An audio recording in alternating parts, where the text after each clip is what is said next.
Solar system के lecture के इस पार्ट के अंदर अब हम बात करेंगे सन को जब डायसेक्ट किया जाता है तो उसकी डिफरेंट लेयर्स कौन कौन सी हैं, उनकी तरतीब क्या है और उनके अंदर क्या क्या प्रोसेसेस हो रहे होते हैं। सन की बेसिकली टोटल 7 डिफरेंट लेयर्स होती हैं, उनमें 3 इंटरनल लेयर्स और 4 एक्सटर्नल लेयर्स होती हैं। हम लोग शुरू करेंगे सबसे अंदर वाली लेयर से, from the inner most layer, और हम आहिस्ता आहिस्ता एक एक लेयर करते हुए सन के सरफेस की तरफ मूव करते हुए आएंगे ताकि हमें समझ आ सके कि सन की जो हीट और लाइट है वो किस तरीके से प्रोड्यूस हो रही होती है। अब सबसे पहले नंबर 1 हम बात करेंगे सन के कोर के बारे में। Core is the inner most layer of the sun. Core के ऊपर there is a region called radiative zone. Radiative zone के बाद there is this convective zone.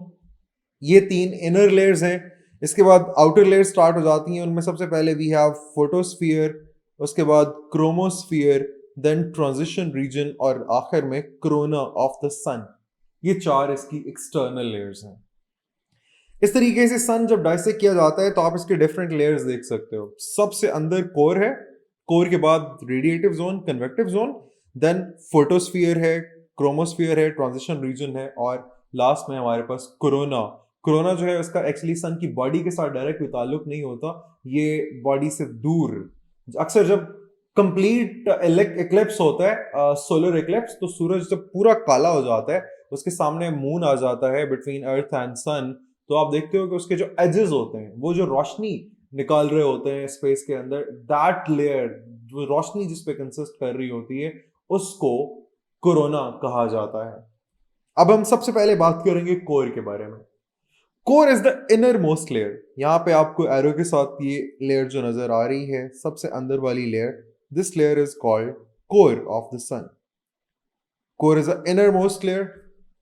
सबसे बाद इसका जो टेम्परेचर होता है that can rise up to 15 million degree celsius. Core का टेम्परेचर आपने याद रखना है। Core is the sun's middle region where energy is generated. ठीक है, यहां पे एनर्जी जनरेट होती है थर्मो न्यूक्लियर रिएक्शंस की वजह से, फ्यूजन रिएक्शंस की वजह से। हाइड्रोजन जो है वो फ्यूज होती है, जिस तरह हमने पिछले लेक्चर में देखा कि sun consume 600 million tons of hydrogen every second. तो वो जो हाइड्रोजन कन्वर्ट हो रही है, फ्यूज हो रही है इनटू हीलियम, तो fusion is basically a nuclear reaction. तो कोर के अंदर ये रिएक्शन प्रोड्यूस हो रहे होते हैं और इन रिएक्शंस की वजह से जो एनर्जी प्रोड्यूस होती है उसकी वजह से सन का कोर का टेम्परेचर 15 मिलियन डिग्री सेल्सियस तक राइज कर जाता है। These nuclear reactions use hydrogen to produce helium. Fusion reaction की बात हमने कर ली।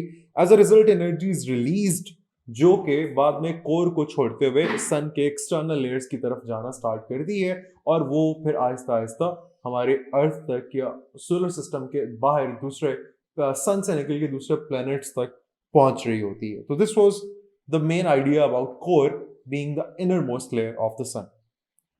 कोर के बाद जो दूसरी लेयर है that is called radiative zone. Radiative zone जो है यहां बेसिकली कुछ इस तरह के रिएक्शंस हो रहे होते हैं जिनसे एनर्जी प्रोड्यूस होती है। The zone in between the core and the convective zone. इसके बाद वाला जो जोन है वो कन्वेक्टिव जोन होता है। इससे पहले वाला जो कोर होता है, कोर और इसके दरमियान, कोर और कन्वेक्टिव जोन के दरमियान वाला जो रीजन है उसको रेडिएटिव जोन कहा जाता है। फॉर एग्जाम्पल, अगर ये कोर है और ये कन्वेक्टिव जोन है, तो इसके दरमियान में जो ये वाला रीजन है नंबर 2 जिसमें मैंने लिखा, that is the radiative zone. So the radiative zone is रफली 70% ऑफ द सन्स रेडियस। ये इतना बड़ा होता है कि सन के पूरे रेडियस का ऑलमोस्ट 70% बना रहा होता है। Energy produced through nuclear reactions in the core move steadily towards electromagnetic radiation, taking over 170,000 years to pass through the radiative zone। इससे अंदाजा लगता है कि सूरज कितना बड़ा है। कोर के अंदर जो रिएक्शंस प्रोड्यूस होते हैं, उन रिएक्शंस के प्रोड्यूस होने से जो एनर्जी बनती है वो रेडिएटिव कोर में से गुजरते गुजरते 170,000 years लेती है वहां से एनर्जी पास करने में।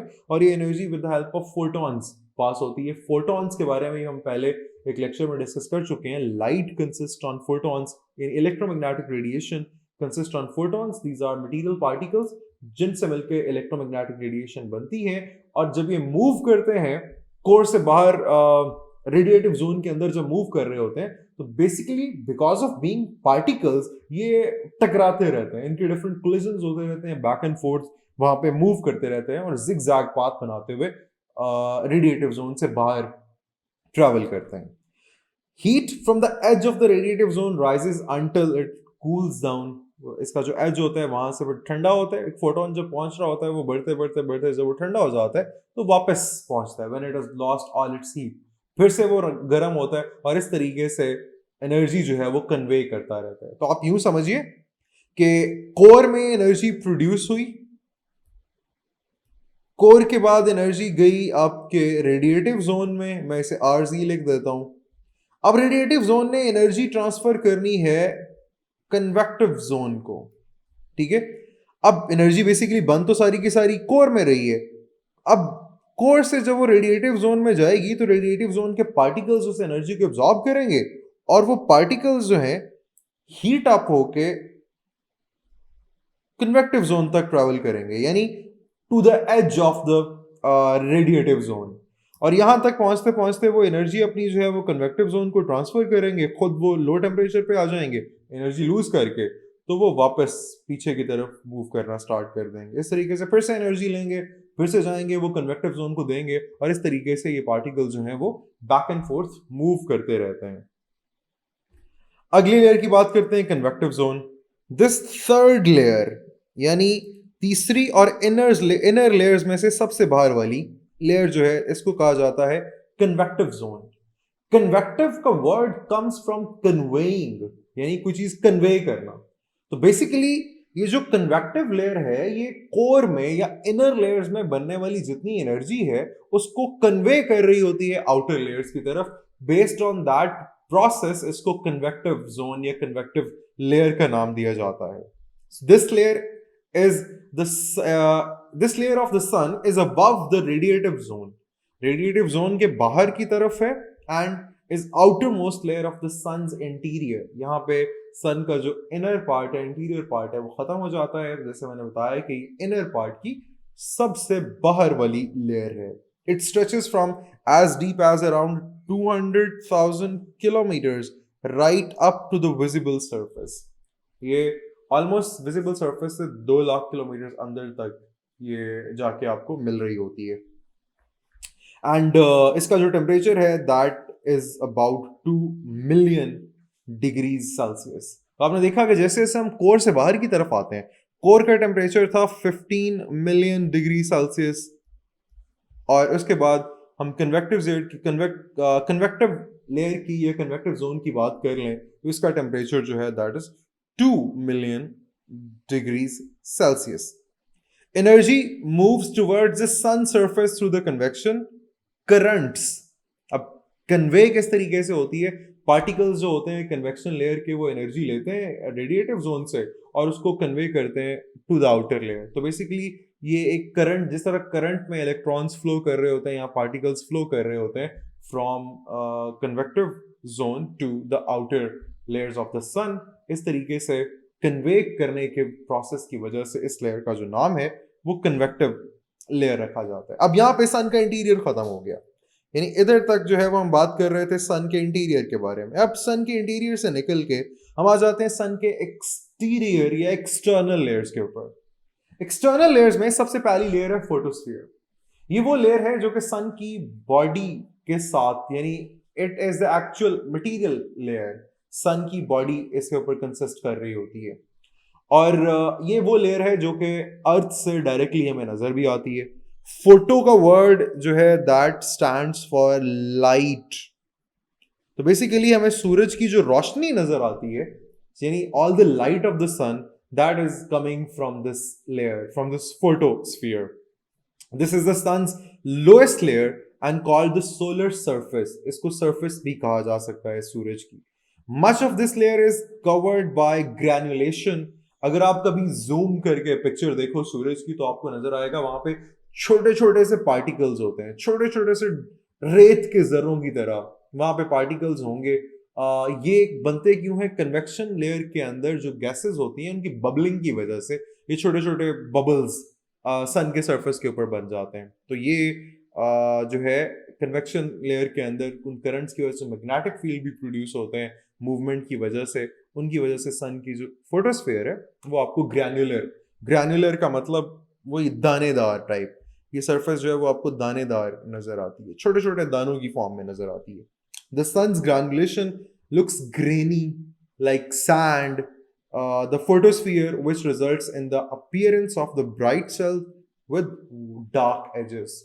अगर आप सूरज को गौर से देखो तो उसके जो ग्रैनुलेशन होती है, छोटे छोटे जो उसके पार्टिकल्स होते हैं अंदर से वाइट होते हैं, उनके एजेस डार्क होते हैं। द फोटोस्फीयर्स टेम्परेचर वेरीज रफली from 6500 Kelvin to bottom end 400 Kelvin to the top. तो जैसे जैसे हम सरफेस से बाहर निकलते आ रहे हैं टेम्परेचर आहिस्ता आहिस्ता कम होता जा रहा है। तो अब आउटर लेयर में हम आए हैं, तो यहाँ पे आपने देखा कि पहली ही लेयर जो है फोटोस्फीयर, उसका टेम्परेचर 6500 Kelvin बॉटम यानी टुवर्ड्स द कन्वेक्शन, और उसके दूसरी तरफ बाहर की तरफ 4000 डिग्री Kelvin तक रह जाता है। इससे अगला लेयर हमारा है क्रोमोस्फीयर, यानी ये कन्वेक्शन था। कन्वेक्शन के बाद ये जो नेक्स्ट लेयर है, this is called chromosphere. Chromosphere is the layer of the sun between 250 miles and 1300 miles, क्योंकि 1300 माइल ऊपर जब जाते हैं तो वो आपका कोरोना स्टार्ट हो जाती है। तो ये बेसिकली फोटोस्फीयर से ऊपर 250 माइल से लेके 1300 माइल्स तक, this is chromosphere. The chromosphere has temperature around 4000 degree temperature. इसका जो है वो obviously upper layer of photosphere की बात कर ली जाए या लोअर लेयर ऑफ क्रोमोस्फीयर की बात कर ली जाए, तो एक ही बेसिकली सरफेस की बात हो रही है। तो it is 400,000 degree Kelvin at the base and 800 degree Kelvin at the top. अच्छा, ये यहां पे फिर से एक एब्रप्ट चेंज आता है, यानी हम कोर से स्टार्ट हुए 15 मिलियन डिग्री सेल्सियस से, उसके बाद हम लोग पहुंचे कन्वेक्शन जोन की तरफ, वहां तक पहुंचते पहुंचते 2 मिलियन डिग्री सेल्सियस रह गया था। कन्वेक्शन जोन से हम बाहर आए फोटोस्फीयर की तरफ, वहां हमने देखा कि 6500 लोअर Kelvin और 6500 से 4000 उसके अपर सरफेस यानी और कम हो जाता है। अब क्रोमोस्फीयर में हम देखते हैं कि इसका जो लोअर है वो तो ठीक है 4000, क्योंकि यहां से क्रोमोस्फीयर स्टार्ट हो रहा है। अब होना ये चाहिए था कि मजीद ऊपर जा रहे हैं, बाहर की तरफ जा रहे हैं, टेम्परेचर और कम हो, लेकिन यहाँ टेम्परेचर बढ़ जाता है कम होने की बजाय। वो 4000 से 8000 तक चला जाता है। और इसके अगली लेयर जो आती है, यानी दिस ट्रांजिशन रीजन जो है ये बहुत पतली सी लेयर है, ऑलमोस्ट 60 माइल्स। इसकी जो एवरेज वर्थ है वो ऑलमोस्ट 60 माइल्स है। ये कोरोना और क्रोमोस्फीयर के दरमियान में होती है। इसका जो टेम्परेचर है वो 8000 से 500,000 डिग्री Kelvin चला जाता है। अब ये पता नहीं अचानक से टेम्परेचर फिर से बढ़ना क्यों शुरू हो गया। यहां तो हम देख रहे थे टेम्परेचर कम हो रहा था। ये आपके पास टेम्परेचर रेंज है फोटोस्फीयर की। फोटोस्फीयर के बाद क्रोमोस्फीयर आ गया। क्रोमोस्फीयर 4000 से लेके राइज हुआ 8000 तक चला गया, और उसके बाद ट्रांजिशन रीजन 8000 से यकदम से राइज हुआ और इसकी सरफेस जो है वो 500,000 डिग्री Kelvin तक पहुंच गई। ये abrupt increase in temperature is undefined. आज तक इसकी समझ नहीं आ सकी किसी को ये क्यों बढ़ता है। Scientist are working on that कि ये समझ आ सके कि ये कोर से दूर जाते थे टेम्परेचर तो कम होना चाहिए था, लेकिन ये अचानक से बीच में टेम्परेचर बढ़ क्यों जाता है। सो ये सेकंड लास्ट लेयर होगी, एंड इसके बाद सबसे आखिरी लेयर जो सबसे बाहर होती है हमारे पास, that is called corona. This is the sun's outermost layer, और इसका सन के मटेरियल बॉडी के साथ कोई ताल्लुक नहीं होता। ये आपके पास एक गैस की तरह है, गैसवस आप यूं समझ लीजिए, एनर्जी की एक लेयर है, एक लाइट की एक लेयर है जो कि उसके सराउंडिंग में, सन के सराउंडिंग में एग्जिस्ट करती है।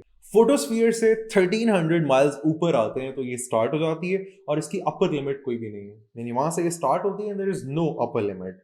इसका जो टेम्परेचर है वो ऑब्वियसली अब क्योंकि यकदम से बढ़ा था ट्रांजिशन लेयर की वजह से, तो ये 500,000 डिग्री Kelvin से 1 मिलियन डिग्री Kelvin तक चला जाता है। तो ये टेम्परेचर कोर से निकल के कम हुआ और फिर से बढ़ना शुरू हो गया, तो ये 1 मिलियन डिग्री Kelvin तक जा सकता है। The corona can not be seen with the naked eye, लेकिन हम इसको देख सकते हैं जब क्रोनोग्राफिक टेलीस्कोप के साथ, या फुल सोलर इक्लिप्स जब होता है, टोटल सोलर इक्लिप्स जब होता है, तो दरमियान से पूरा काला हो जाता है सूरज, और उसकी जो सराउंडिंग, उसके इर्द गिर्द जो लाइट नजर आती है, जो गैसोस लेयर नजर आती है, दैट इज बेसिकली कोरोना। तो ये आपके पास थी सन की 7 डिफरेंट लेयर्स। क्विकली एक दफा रिवाइज करा दूं, फिंगर टिप्स पे आपको चीजें आ जानी चाहिए। हमने सबसे पहले स्टार्ट किया कोर ऑफ द सन से। कोर ऑफ द सन, वहां पे न्यूक्लियर रिएक्शंस हो रहे होते हैं, न्यूक्लियर फ्यूजन रिएक्शन हो रहा होता है, जहां पे सन 600 मिलियन टन्स ऑफ हाइड्रोजन पर सेकंड कन्वर्ट कर रहा होता है हीलियम के अंदर, ठीक है, या 4 मिलियन टन्स ऑफ मैटर को एनर्जी में कन्वर्ट किया जा रहा होता है। इसके बाद हम आ जाते हैं रेडिएटिव जोन पे। रेडिएटिव जोन जो है वो कोर के अंदर प्रोड्यूस होने वाली एनर्जी को एब्जॉर्ब करता है वहां से, और इसका टेम्परेचर जो है वो ऑब्वियसली कोर की निस्बत थोड़ा सा कम होता है, और ये जो है ये सन का ऑलमोस्ट 70% पोर्शन बना रहा होता है रेडियस ऑफ द सन का। यानी अगर आप सन के सबसे ज्यादा थिक लेयर की बात करो तो वो ये रेडिएटिव जोन होगा। It makes almost 70% of the radius of the sun. इसके ऊपर फिर हमारे पास कन्वेक्शन जोन है। कन्वेक्शन जोन हमने कहा कि क्योंकि it conveys energy from the inner cores of the sun to the outer external cores of the sun, इस कन्वे करने के प्रोसेस की वजह से इसको कन्वेक्शन जोन कहा जाता है, और इसका टेम्परेचर रफली 12 मिलियन डिग्री सेल्सियस तक होता है। ये 3 इनर लेयर्स होगी। फिर हम आ जाते हैं एक्सटर्नल लेयर्स, आउटर लेयर्स के ऊपर। उनमें सबसे पहले हमारे पास फोटोस्फीयर है। फोटोस्फीयर अर्थ के, इसको सरफेस भी कहा जाता है सन की, और ये एक्चुअली मटेरियल सरफेस है सन की, और ये वो सरफेस है जो कि हमें जमीन से डायरेक्ट नजर भी आ रही होती है। इससे ऊपर जितनी भी सरफेसेस हैं, these are not the material surfaces, वो इसके गैसुअस सरफेसेस हैं, क्योंकि सन के अराउंड बहुत सारी गैसुअस सरफेसेस भी मौजूद हैं। एक उसकी मटेरियल बॉडी है जो कि सॉलिड है, और फिर उसके बाद गैसुअस उसके लेयर्स बहुत सारी हैं। तो गैसुअस लेयर्स में फोटोस्फीयर के बाद हमारे फोटोस्फीयर का टेम्परेचर हमने देखा 6500 केल्विन से 4000 केल्विन तक जाता है, बहुत लो हो गया कोर से आने के बाद। फिर फोटोस्फीयर के बाद नेक्स्ट क्रोमोस्फीयर है। क्रोमोस्फीयर 4000 से 8000, यानी अचानक से फिर बढ़ गया। फिर क्रोमोस्फीयर के बाद ट्रांजिशन रीजन 8000 से बढ़ के वो यकदम से मजीद आगे चला गया 200,000 केल्विन तक, और फिर उसके बाद हमारे पास कोरोना आ गया लास्ट पे। इसका जो है 200,000 से 1 मिलियन केल्विन तक टेम्परेचर हो सकता है। So these were the 7 layers. Hopefully अगर सन की डायसेक्शन पे, सन की कंस्ट्रक्शन के ऊपर क्वेश्चन आ जाए तो आप इसे आसानी से लिख पाओगे।